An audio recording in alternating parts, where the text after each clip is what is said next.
আসসালামু আলাইকুম। প্রিয় দেশবাসী, আমাদের ডক্টর মোহাম্মদ ইউনূস দেশবাসীর উদ্দেশ্যে একটি বাউতাবাজির ভাষণ দিয়েছেন। সেই বাউতাবাজির ভাষণ থেকে দেশের জনগণের মনে, আমাদের মনে আরো প্রশ্নের উদ্ভব হয়েছে। সেই প্রশ্নগুলো কি এবং এগুলোর উত্তর কি, আসলে এগুলো নিয়ে আমরা আলোচনা করি। প্রথম প্রশ্ন হচ্ছে, ডক্টর ইউনূস, আপনি যে অবৈধভাবে, অসাংবিধানিক ভাবে এদেশের প্রধান উপদেষ্টা হিসাবে শপথ গ্রহণ করেছেন, আপনি জাতিকে কি দেখাতে পেরেছেন যে বর্তমানে আমাদের এক্সিস্টিং সংবিধানে যে আমাদের যে সাংবিধানিক প্রধানমন্ত্রী দেশরত্ন শেখ হাসিনা কোথায় পদত্যাগ করেছেন, কার কাছে পদত্যাগ করেছেন, সেই পদত্যাগ পত্রটিকে আপনি দেশ ও জাতির কাছে দেখাতে পেরেছেন? না, দেখাতে পারেন নাই। কারণ শেখ হাসিনা এখনো এই দেশের সাংবিধানিক ভাবে এখনো এই দেশের প্রধানমন্ত্রী।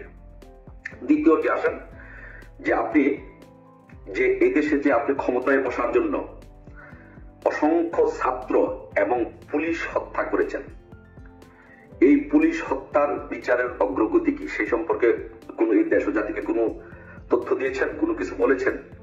না, বলেননি। কেন বলেননি? বিকজ আপনার তত্ত্বাবধানে, আপনার নেতৃত্বে বিএনপি, জামাত, হিজবুত তাহরীরের জঙ্গি সংগঠনগুলো বাংলাদেশের সাধারণ ছাত্রছাত্রীদেরকে হত্যা করেছে এবং আমাদের পুলিশ ভাইদেরকে হত্যা করেছে। এই জন্য এই ব্যাপারে আপনি কোনো উত্তর দিতে পারেননি। তারপরে হচ্ছে যে আপনি আমাদের জনগণের যেই সবচেয়ে বড় যে চাওয়া পাওয়া নির্বাচনের রোডম্যাপ, আপনি কি নির্বাচনের রোডম্যাপ ঘোষণা করেছেন? নির্বাচনের রোডম্যাপ ঘোষণা কোথায়? আপনি করেননি। কেন করেননি? বিকজ আপনি অবৈধভাবে, অসাংবিধানিক ভাবে এদেশের ক্ষমতায় থাকতে চান, এই জন্য করেননি। তারপরে এদেশের মানুষের জনগণের মনে প্রশ্ন যে আয়নাগরের গুজব ছড়িয়ে আপনি ক্ষমতা আসছেন, সে আয়নাগরটি এখন কোথায়? এদেশের জনগণটি, আপনি তো এখন ক্ষমতায়, আপনি বক্তব্য দিয়েছেন, জাতির উদ্দেশ্যে ভাষণ দিয়েছেন, আয়নাগরটি দেখান। কোথায় সে আয়নাগর? আয়নাগর আপনি দেখাতে পারেন না, দেখাতে পারবেন না, বিকজ বাংলাদেশে আয়নাগর নামে কোনো কিছুর, এই শেখ হাসিনা সরকারের আমলে আয়নাগর নামে কোনো কিছু অস্তিত্ব ছিল না। এখন আপনি যেটি করছেন যে সেটি হচ্ছে একটি আয়নাগর বানানোর জন্য সারা বাংলাদেশে কবর থেকে লাশ চুরি হচ্ছে, লাশের কঙ্কাল চুরি হচ্ছে। কেন চুরি হচ্ছে? এই লাশের কঙ্কাল দিয়ে আপনি একটি আয়নাগর বানিয়ে দেশ ও জাতির সামনে উপস্থাপন করতে চান। প্রিয় দেশবাসী, আপনাদের সবার সজাগ দৃষ্টি রাখতে হবে, কবর পাহারা দিতে হবে, কবর থেকে যেন কোনো লাশ উত্তোলন করতে না পারে, কবর থেকে যেন কোনো কঙ্কাল চুরি না করতে পারে। ডক্টর ইউনূস কিন্তু এই কাজটি করাচ্ছে। তারপরে হচ্ছে আপনি ক্ষমতায়, আপনারা প্রপাগান্ডা ছড়িয়ে দেশের মানুষকে, সাধারণ মানুষকে ভুল বুঝিয়েছেন যে 26 লক্ষ ভারতীয় এদেশে চাকরি করে। তাহলে আমার এই দেশের বাঙালি ভাইদের, অসংখ্য ভাইদের গণহারে চাকরি যাচ্ছে, তাদেরকে গণহারে চাকরি থেকে জোর করে পদত্যাগ করাচ্ছেন, বহিষ্কার করাচ্ছেন, তাদের রুজির জীবন তাদের কেড়ে নিচ্ছেন। তাহলে 26 লাখ ভারতীয় এখনো কেন চাকরিতে আছে? 26 লাখ ভারতীয় লোকদেরকে চাকরি থেকে বিতাড়িত করুন, তাদের লিস্টটা জনসম্মুখে প্রকাশ করুন। আপনি করতে পেরেছেন? না, পারেন নাই। কারণ এগুলো গুজবের উপর ভিত্তি করে আপনি ক্ষমতাটা দখল করেছেন। তারপরে আসেন, প্রশ্ন আছেন যে 7.62 রাইফেল কোথা থেকে আসলো? ব্রিগেডিয়ার জেনারেল শাখাওয়াত হোসেন বলেছে 7.62 রাইফেল এগুলো কোথা থেকে আসলো? আপনি গুগলে সার্চ দিলে দেখতে পারবেন যে যে কয়টা দেশ এগুলো ব্যবহার করে এর মধ্যে বাংলাদেশের নাম নেই। বাংলাদেশের প্রশাসন, বাংলাদেশের পুলিশ 7.62 রাইফেল ব্যবহার করে না। তাহলে এই 7.62 রাইফেল কোথা থেকে আসলো এবং কারা ব্যবহার করলো এবং ছাত্রদের উপরে কারা গুলি চালালো? আপনার সেই জঙ্গি নাটক, জঙ্গিদেরকে দিয়ে ছাত্রদেরকে হত্যা করে ক্ষমতা দখল করার আপনার সব কিন্তু বের হয়ে গেছে, আপনি কিন্তু সেটি প্রকাশ করতে পারেন নাই। তারপরে আসেন সবচেয়ে বড় জিনিস, যেটা সাধারণ মানুষের জানমালের নিরাপত্তা কোথায়? আজকে সারা বাংলাদেশে চুরি, ডাকাতি, রাহাজানি, চাঁদাবাজি, ছিনতাই হচ্ছে, মানুষের জানমালের নিরাপত্তা কোথায়? এর জন্য আপনি কি ব্যবস্থা নিয়েছেন, কি করেছেন? কিছুই করতে পারেন নাই। তারপরে আপনার সারা বাংলাদেশে যে ইন্টারপোলের রেড নোটিশে ঝুলিয়ে থাকা যেসব সন্ত্রাসী জঙ্গি সংগঠনের নেতৃবৃন্দ ছিল, যেসব বড় বড় দাগি সন্ত্রাসীরা ছিল, ইন্টারপোলের রেড অ্যালার্টের ছিল, তাদেরকে আপনি মুক্তি দিয়েছেন কেন? দেশ ও জাতি জানতে চাই। তাদেরকে মুক্তি দিয়ে দেশে সন্ত্রাসের রাজত্ব কায়েম করতে চান? আওয়ামী লীগের নেতাদেরকে হত্যা করতে চান? এই উদ্দেশ্যে তাদেরকে মুক্তি দিচ্ছেন? তারা আপনাকে, এই সন্ত্রাসীরা আপনাকে রক্ষা করতে পারে না। বাঙালিরা জেগে উঠলে পারবেন না। তারপরে সারা বাংলাদেশে চাঁদাবাজি কেন? বাংলাদেশের কল কারখানা ফ্যাক্টরি এগুলো বন্ধ কেন? এগুলোর জন্য আপনি কি পদক্ষেপ নিলেন? এই মানুষগুলো যে চাকরি হারাচ্ছে, তাদের রুটি রুজির আপনি হাত দিয়েছেন, তাদের রুটি রুজি আজকে ধ্বংস করে দিয়েছেন। এই মানুষগুলো কোথায় যাবে?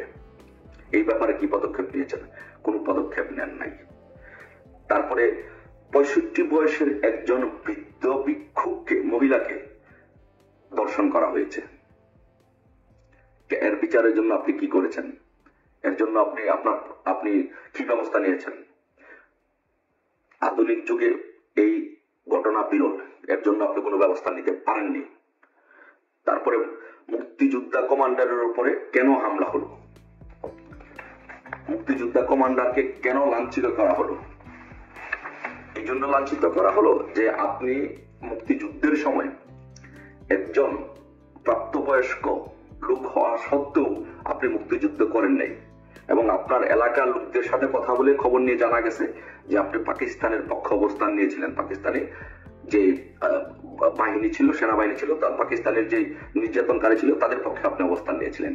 সেই প্রতিশোধ নেওয়ার জন্যই কি আপনি মুক্তিযোদ্ধা কমান্ডারের উপরে হামলার সমর্থন করছেন? এইসব প্রশ্নে আজকে মানুষের মনে মনে। সমন্বয়কদেরকে সরকারিভাবে নিরাপত্তা দেওয়ার প্রয়োজনীয়তা কেন পড়লো আপনি বলেন? এই সমন্বয়করা কারা? এই সমন্বয়করা সরকারি কোনো বড় কর্মকর্তা, রাষ্ট্রের কোনো গুরুত্বপূর্ণ ব্যক্তি? তাদেরকে কেন সরকারিভাবে নিরাপত্তা দেওয়ার প্রয়োজন পড়লো? তাদেরকে দেখি আপনি জোর করে সন্ত্রাসী রাজত্ব কায়েম করে বাংলাদেশে ক্ষমতা থাকতে চান? ইনশাল্লাহ হবে না, দেশের জনগণ মেনে নেবে না। ব্যাংকগুলো আজকে টাকা শূন্য কেন? আজকে বিশ্ববিদ্যালয়গুলো আজকে ছাত্র শূন্য কেন? আজকে ব্যাংকগুলো কেন টাকা শূন্য হলো? এগুলো কোথায় গেল টাকাগুলো? এর জবাব আপনাকে দিতে হবে। বিশ্ববিদ্যালয় এখনো খুলে দিচ্ছেন না কেন? সাধারণ ছাত্রছাত্রীদেরকে জীবনকে ধ্বংস করছেন কেন? অচিরে বিশ্ববিদ্যালয় খুলে দিন। বিশ্ববিদ্যালয় শূন্য করে, মেধা শূন্য করে এ দেশকে ধ্বংস করবেন না। আজকে এই স্বাধীনতা শূন্য দেশ, টাকা শূন্য ব্যাংক এবং ছাত্রছাত্রী শূন্য বিশ্ববিদ্যালয়, এই দেশের ভবিষ্যৎ কোথায়? এ দেশ কোথায় যাবে? আমার এই সোনার বাংলাদেশ কোথায় যাবে? সোনার বাংলাদেশ কি ধ্বংস হয়ে যাবে? না। ডক্টর ইউনূস সাহেব, আপনি সুদের ব্যবসা ভালো বোঝেন, তাতে আমাদের বিন্দুমাত্র কোনো সন্দেহ নেই, কিন্তু দেশ পরিচালনায় আপনি 100% ব্যর্থ। আপনার কোনো যোগ্যতা নেই দেশ পরিচালনার জন্য, এবং সাংবিধানিক ভাবে আপনার কোনো বৈধতা নেই, এর ভিত্তি নেই। তাই আপনাকে আমরা এই দেশকে ধ্বংস হতে দিতে পারি না। আমাদের এই দেশ মাতৃকা, আমাদের এই মাতৃভূমি, আমাদের এই প্রাণের বাংলাদেশ আমরা ধ্বংস হতে দিতে পারি না।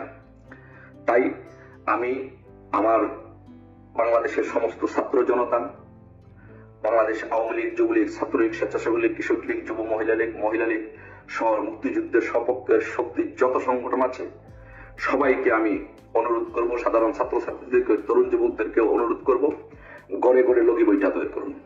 আজকে থেকে গড়ে গড়ে লগি বইটা তৈরি করুন, প্রস্তুতি নিন। আমরা ইনশাল্লাহ মাঠে নামবো। এই ইউনূস যেন পালাতে না পারে।